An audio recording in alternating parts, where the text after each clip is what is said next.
What is greenhouse effect? The greenhouse effect is the way in which heat trapped close to the surface of Earth by greenhouse gases. These heat-trapping gases can be thought of as blanket wrap around the Earth, which keeps it toastier than it would be without them. Greenhouse gases include carbon dioxide, methane, and nitrous oxide. Greenhouse gases arise naturally and are part of the makeup of our atmosphere. What are the causes of increasing greenhouse gases? Human activities are responsible for almost all of the increase in greenhouse gases in the atmosphere. Over the last 150 years, the largest source of greenhouse gas emission from human activities is from burning fossils fuel for electricity, heat, and transportation, which give off additional carbon dioxide into air. The level of carbon dioxide in Earth's atmosphere has been rising consistently for decades and traps extra heat near the surface of the Earth, causing temperature to rise. What are the effects of increasing greenhouse gases?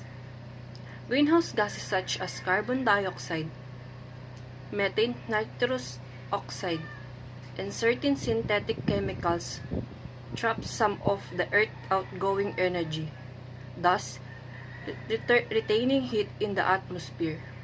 This heat trapping causes changes in the radiative balance of the Earth, the balance between Earth energy received from the Sun, emitted from Earth, that alter climate and weather patterns at global and regional scales.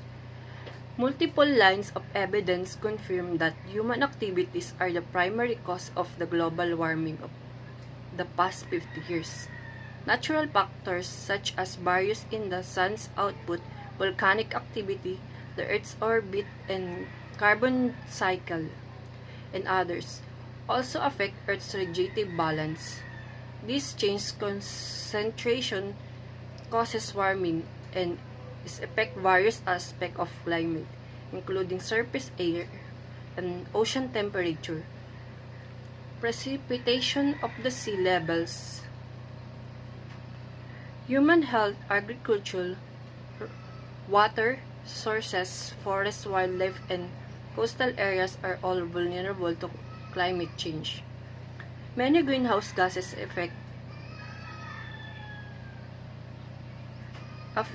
extremely long-lived in the atmosphere, with some remaining airborne for 10 to hundreds of years after being released. These long-lived greenhouse gases become globally mixed in the atmosphere, and their concentrations reflect past and recent contribution from emission sources worldwide.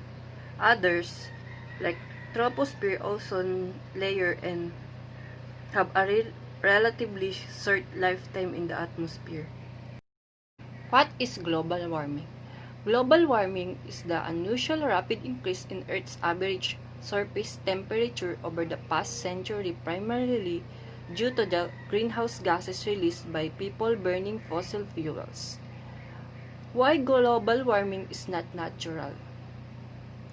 The Earth's history before the Industrial Revolutions. Earth's climate changed due to natural causes unrelated to human activity. These natural causes are still in play today, but their influence is too small, or they occur too slowly to explain the rapid warming seen in recent decades. What are the causes of global warming? One is burning fossil fuels. When we burn fossil fuels like coal, oil, and gas to create electricity or power our cars, we release CO2 pollution into the atmosphere. Two is deforestation and tree clearing. Plant and trees play an important role in regulating the climate because We absorb carbon dioxide from the air and release oxygen back into it. Agriculture and farming. Animals, particularly livestock like sheep and cattle, produce methane and greenhouse gas. When livestock are grazed at a large scale, as in the amount of the methane produced is a big contributor to global warming. Some fertilizer that farmers use also release nitrous oxide, which is another greenhouse gases. What are the effects of global warming?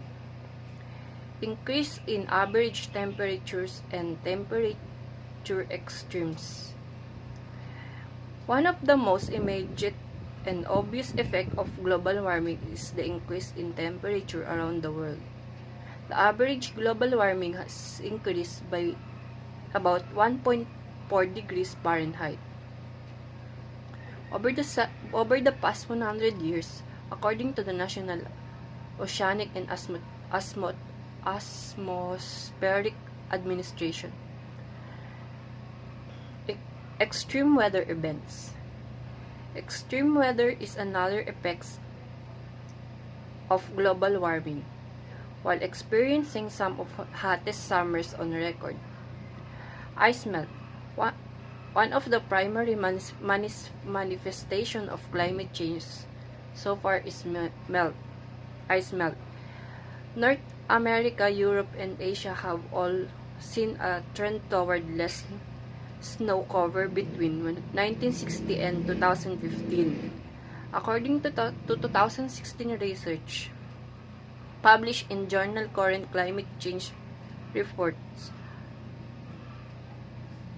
according to National Snow and Ice Data Center, there is now 10% less permafrost, or permanently frozen ground, in the northern hemisphere than there was in early 1900s. Plant and animals. The effects of global warming on the Earth's ecosystem are expected to be profound and widespread. Many species of plants and animals are already moving their range northward or to higher altitudes as the result of warming temperature, according to the report from the National Academy of Science. What is climate change? Climate change is the global phenomena of climate transformation characterized by the changes in the usual climate of the planet. Regarding the temperature, participation, and wind that are especially caused by human activities. As a result of unbalancing the weather of Earth, the sustainability of the planet's ecosystem is under threat, as well as the future of humankind, the stability of the global economy. It's a broad range of global phenomena created by predominantly by burning fossil fuels, which add heat-trap gases to Earth's atmosphere. These phenomena include the increased temperature trends described by global warming, but also encompass changes such as sea levels rise, ice mass loss in Greenland, Antarctica, and the Arctic and mountain glaciers worldwide. Ships, flower, plant blooming, and extreme weather events. What are the causes of climate change? Human activity is the main causes of climate change. People burn fossil fuels and convert land from forest to agriculture. Since the beginning of the Industrial Revolution, people have burned more and more fossil fuels and changed vast areas of land from forest to farmland. Burning fossil fuels produces carbon dioxide, a greenhouse gases.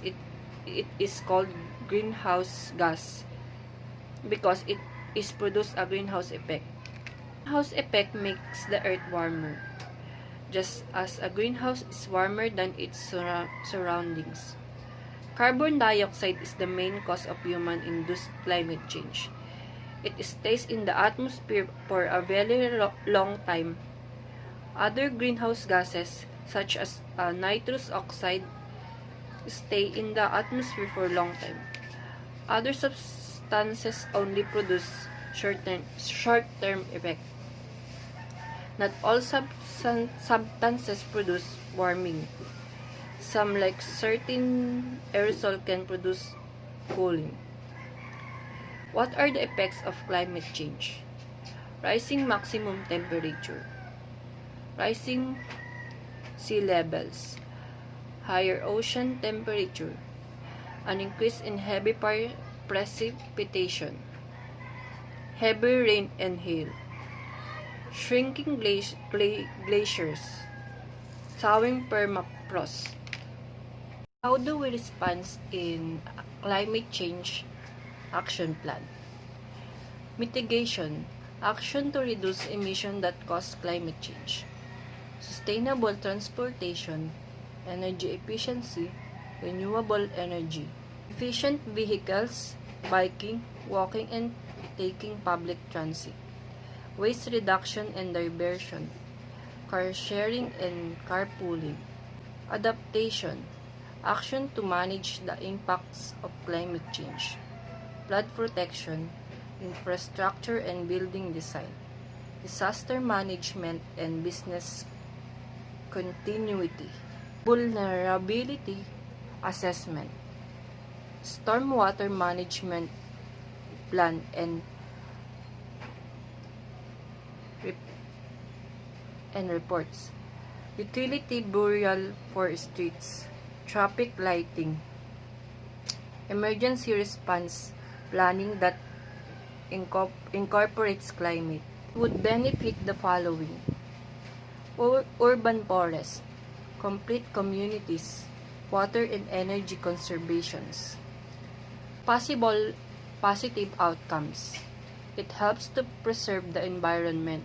It can decrease the risk of global warming to living creatures. Helps environment to heal from the damage that human created.